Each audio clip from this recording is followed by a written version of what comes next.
विभिन्न प्रखंडों में जाकर के विभिन्न जगहों पर जाकर के मास्टर ट्रेनर लोग उन लोगों को प्रशिक्षित करने का काम किया है। बीएलओ से संपर्क करके उनसे समन्वय करके वह वोट चोरी का काम नहीं होता था, जोड़ने का काम करता था, मृत व्यक्ति को हटाने का काम करता था और उनके हक और अधिकार जो संवैधानिक अधिकार है। नौटंकी उनकी असफलता को छिपाने का प्रयास। इन दिनों के अंदर 2 बार डीजल और पेट्रोल के दाम बढ़े हैं। महंगाई को जायज ठहराने के लिए इस प्रकार के नौटंकी किए जा रहे हैं, जबकि महंगाई से लोगों की कमर टूट चुकी है। जब सभी जातियों की मकाने होती है तो सब जातियों का नाम आना चाहिए, जो बताएगा कि आजादी के 75 साल बाद भी विकास में किस जाति किस समूह के लोग कितनी दूरी तय किया है विकास में। एक लोगों का भी नाम ना छूटे, जो बंगाल में उन्होंने किया, जो बिहार में किया। झारखंड कांग्रेस ने निर्वाचन आयोग पर बड़ा आरोप लगाया है। जिस तरीके से 2 चरणों में हुए एसआईआर में 6 करोड़ मतदाताओं के नाम काटे गए, तो वहीं तीसरे चरण के हो रहे एसआईआर में 4 करोड़ नाम और भी कट सकते हैं। यह डर झारखंड कांग्रेस को सता रहा और इसी को लेकर आज प्रदेश अध्यक्ष केशव महतो कमलेश और कांग्रेस के विधायक दल के नेता प्रदीप यादव ने प्रेस कॉन्फ्रेंस किया। साथ ही साथ जनगणना को लेकर भी मांग की गई कि जनगणना में जो है सरना कोड शामिल होना चाहिए और जनगणना जाति आधारित होनी चाहिए, ताकि जिसकी जितनी आबादी है उसकी उतनी हिस्सेदारी उनको मिल सके। आप भी सुनिए कि प्रदेश अध्यक्ष केशव महतो कमलेश और विधायक दल के नेता प्रदीप यादव ने प्रेस कॉन्फ्रेंस में क्या कुछ कहा है और क्या कुछ मांग की है। सर्वप्रथम आज के प्रेस वार्ता में उपस्थित हमारे इलेक्ट्रॉनिक मीडिया और प्रेस मीडिया के सम्मानित साथीगण, आज के प्रेस वार्ता का मुख्य विषय एसआईआर से संबंधित है। आप सबों को अवगत है कि एसआईआर 30 जून से 29 जुलाई तक यहाँ पर चलने वाला है और इसके लिए हम लोग एसआईआर का स्वागत करते हैं। लेकिन जो हमारे योग्य पात्र हैं वह छूटे नहीं और गलत व्यक्ति अयोग्य व्यक्ति जो है जुटे नहीं। अभी संविधान की धारा अनुच्छेद 324 में चुनाव आयोग को यह स्पष्ट अधिकार और शक्ति दी गई है कि ये मतदाता स्पष्ट रूप से मतदाता सूची को तैयार करना, अपडेट करना और जरूरत पड़ने पर उसका गहन पुनरीक्षण शामिल है। लेकिन जिस तरह से देखा जा रहा है कि वेस्ट बंगाल में काफी तादाद में वोटर डिलीट किए गए। हमारे फरक्का से जो माननीय विधायक चुन के आए हैं महताब शेख जी, उन्हें भी एसआईआर से हटा दिया गया था और सुप्रीम कोर्ट जाकर के ट्रिब्यूनल बेंच से उनको न्याय मिला और तब फिर वे चुनाव में भाग ले सके और विजयी बने। तो इस तरह से अभी हम लोग पूरी तैयारी में है। हमारे पॉलिटिकल जो झारखंड के हैं सब कोई PLA 2 बना करके, और हमारे यहाँ करीब 29,000 PLA प्रत्येक पार्टी को बनाना था, जिसमें अभी तक 21,000 के लगभग जो चुनाव आयोग का रिपोर्ट है बन चुका है। और उन 21,000 में हमारे कांग्रेस पार्टी की ओर से 17,000 के लगभग हमारे 17,281 PLA हम लोगों ने बनाया है और मास्टर ट्रेन द्वारा उन लोगों को हम लोगों ने विभिन्न प्रखंडों में जाकर के विभिन्न जगहों पर जाकर के मास्टर ट्रेन लोग उन लोगों को प्रशिक्षित करने का काम किया है कि किस तरह एसआईआर के दरमियान PLO से संपर्क करके उनसे समन्वय करके जो हमारे योग्य वोटर हैं जिनका मैपिंग नहीं हुआ। अभी आप सभी जानते होंगे कि मोटा मोटी 2,64,89,777 का यहाँ पर होना है, जिसमें 1,94,00,000 का मैपिंग हुआ है। करीब 70 लाख आसपास का मैपिंग नहीं हो पाया है, जिसका नाम किसी तरह छूटे नहीं।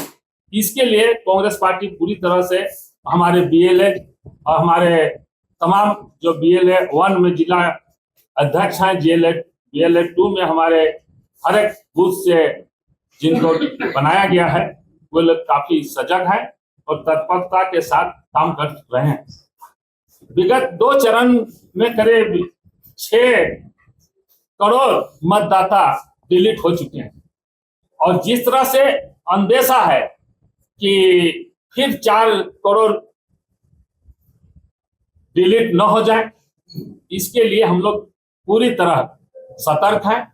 और चुनाव आयोग अभी तक पूर्व में जितने भी एसआईआर के द्वारा काम हुआ है, वह वोट चोरी का काम नहीं होता था। चुनाव आयोग जो व्यक्ति को जोड़ने का काम करता था, मृत व्यक्ति को हटाने का काम करता था, लेकिन इस बार पहली बार मतदाताओं की चोरी हो रही है और मतदाता ये चुनाव आयोग करा रहा है, उनको डिलीट करके और उनके हक और अधिकार जो संवैधानिक अधिकार है उससे वह वंचित कर रहा है। मैं बधाई देना चाहता हूं सुप्रीम कोर्ट को, बराबर न्याय में उन्होंने जो हमारे विधायक वो हैं महताब शेख जी, उनको न्याय दिलाने का काम किया। तो इसलिए यहाँ पर अब झारखंड में जो एफआईआर होने वाला है, हम सभी पॉलिटिकल दल के साथी मिलकर के पूरी सतर्कता के साथ रहेंगे और चुनाव आयोग जो यहाँ डिलीट करने की जो ज्यादा से ज्यादा वोटरों को की मंशा रखती है, उसका हम लोग बीएलओ से मिलकर के हमारे बीएलए 2 के कार्यकर्ता उनका हक से वंचित नहीं करें, इसका हम लोग प्रयास करेंगे। इन्हीं चंद शब्दों के साथ अब हम अपने नेता, विधायक दल के नेता, आप सबका स्वागत है।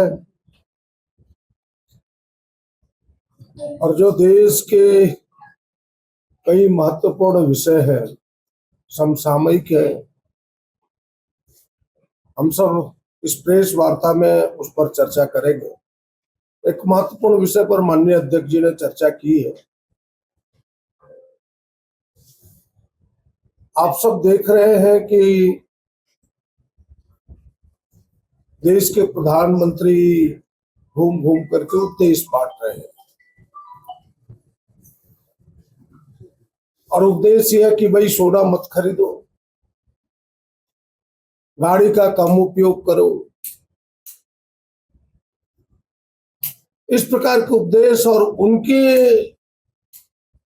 चाहने वाले लोग नौटंकी करके उनका अनुकरण कर रहे हैं और जनता को भ्रमित कर रहे हैं, एक माहौल पैदा कर रहे हैं देश में कि जो हम असफल हुए उसको छिपाया जा सके। और ये सारा नौटंकी उनकी असफलता को छिपाने का प्रयास है, सच से लोगों को दूर करने का प्रयास है। और मात्र 5 दिनों के अंदर 2 बार डीजल और पेट्रोल के दाम बढ़े हैं।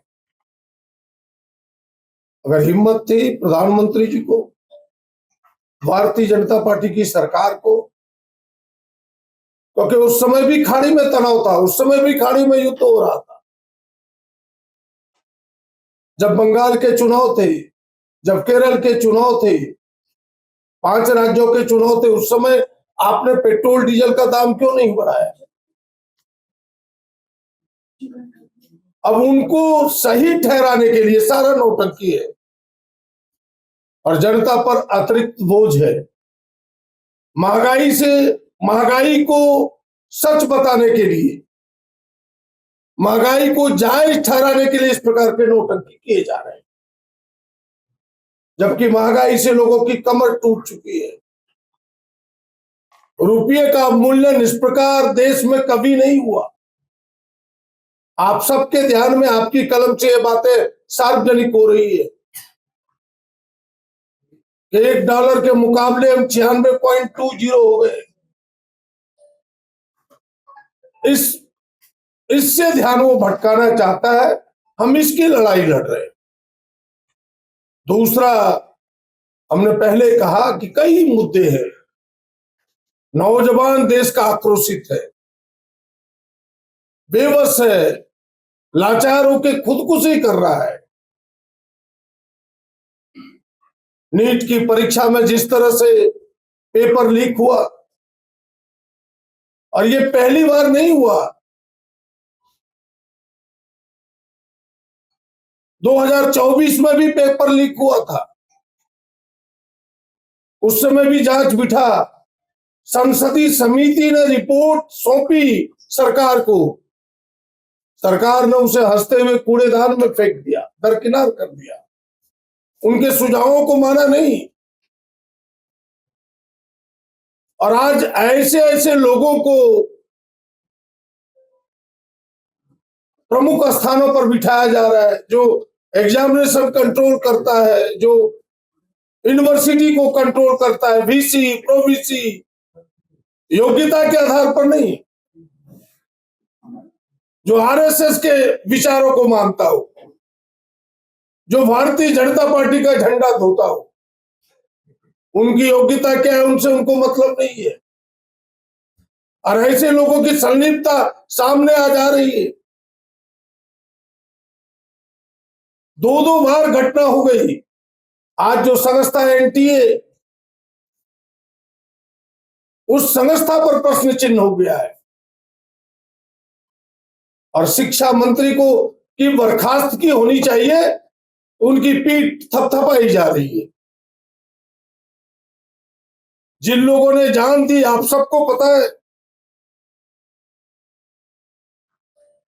ऐसे लोगों का जान देना बेबस होकर के नौजवानों का, नवयुवतियों का, देश का शर्म से माथा झुक जाता है। हम सब उसकी भी लड़ाई, हमारा यूथ कांग्रेस उसकी भी लड़ाई लड़ रही, हमारी पार्टी उसकी भी लड़ाई लड़ रही। और तीसरा महत्वपूर्ण विषय, अभी जनगणना प्रारंभ है, एक एसआईआर भी सामने, दूसरा जनगणना का काम प्रारंभ है। हमारी पार्टी के पहले से डिमांड रही है कि अब जब जनगणना जाति आधारित हो। आज 33 बिंदुओं पर सूचनाएं अर्जित की जा रही हैं, ली जा रही हैं। जब यह विषय उठा लोकसभा में, गृह मंत्री ने कहा कि अभी मकानों की केवल गणना हो रही है, मकानों की कोई जाति नहीं होती। मैं गृह मंत्री को पूछना चाहता हूं कि मकानों की कोई जाति नहीं होती तो 12वें नंबर के कॉलम में आपने यह मकान का मालिक अनुसूचित जाति अनुसूचित जाति और अन्य क्यों लिखा? आपने जब सभी जातियों की मकानें होती है तो सब जातियों का नाम आना चाहिए उस कॉलम में। यह संकेत है कि जाति जनगणना से वह मुंह मोड़ना चाहता है। हमारे नेता राहुल गांधी जी, खड़गे साहब, हमारी पूरी पार्टी इस विषय के लिए कमर कसी हुई है। इस बार जाति जनगणना कराएंगे। झारखंड की कांग्रेस पार्टी कमर कसी हुई है कि हम सरना धर्म कोड को उसमें दिलाएंगे, और इसकी लड़ाई हम सब लड़ेंगे। और मैं फिर से मांग करता हूं अपनी पार्टी की ओर से कि जाति आधारित जनगणना होनी चाहिए। जाति जनगणना केवल काउंटिंग नहीं है, वह समाज का एक्सरे जो बताएगा कि आजादी के 75 साल बाद भी विकास में किस जाति, किस समूह के लोग कितनी दूरी तय किया है विकास में, उनकी भागीदारी कितनी रही है सरकारी ऑफिसेस में या फिर अन्य कामों में, वो किस स्थिति में है, वो आज रहने लायक है कि नहीं, पढ़ने लायक है कि नहीं, तमाम चीजों की जानकारियां जुटानी चाहिए जाति जनगणना के माध्यम से, और फिर उस मापदंड को सामने लाके, उस मानचित्र को सामने लाके आगे विकास का मॉडल तय करना चाहिए। तब देश के विकास में सबकी सहभागिता होगी, देश के विकास में सबकी भागीदारी होगी, सबकी हिस्सेदारी होगी। इसलिए हम सब जाति जनगणना पर जोर देते हैं। और चौथा विषय जिसकी SIR की चर्चा अभी अध्यक्ष जी ने की है कि SIR पर हम सब कमर कसे हुए हैं, एक भी जायज वोटर यहां ना छूटे। हम प्रयास करेंगे, हमारे बूथों पर एजेंट रहेगा, हम सब पैनी निगाह रखेंगे उस पर, एक लोगों का भी नाम ना छूटे। जो बंगाल में उन्होंने किया, जो बिहार में किया, अन्य राज्यों में करने का प्रयास किया है, वह तमाशा यहां नहीं चलने देंगे। इसके लिए हम सबों ने कमर कसा है। आप सबको धन्यवाद।